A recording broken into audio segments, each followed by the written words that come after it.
So let me ask you this, and the straight out blunt question is, what do you think of Bill 174 that the Ontario government has tabled? Yeah. The concept of putting some type of regulatory framework around vaping, vape shops, I think is good. What we have to do is that the public policy should be crafted to improve public health.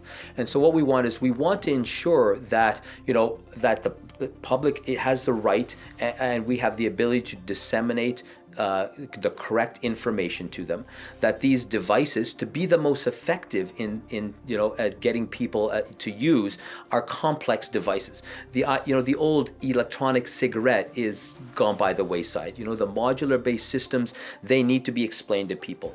The people who are coming in who are not experienced, who are the smoking, who are saying I need to get off tobacco, and they walk into a vape shop, you need the ability, the flexibility to adequately explain a device to them, to assess their needs, and to be able to troubleshoot for them.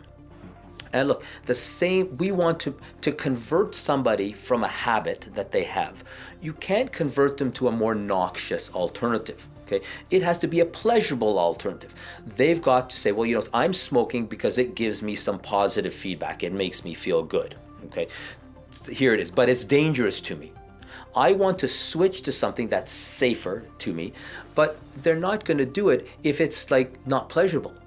So the fact is that what makes it pleasurable? Well, the ease of the device, the flavors. So the flavors themselves are a very important component of making sure that people make the transition and stay on the transition. A very interesting research study was done by Dr. Pelosa out of Italy that looked at when people bought their devices at a dedicated vape shop and had the support of a vape shop, their use of a vaping device was much higher at the end of 6 months than some people that just walked into a convenience store and had no support. Right. So I think that vape shop, the local vape shop themselves, can be a very strong support for people as they try to make that transition. The aspects of the bill that have been put forward to say, well, we got to protect kids from smoking. We've got to make sure it's not a gateway to tobacco. Is it a gateway? It's comprehensively not a gateway. I mean, that theory has it's a great soundbite that we're protecting the kids, it's for the children, but it's not a gateway to smoking.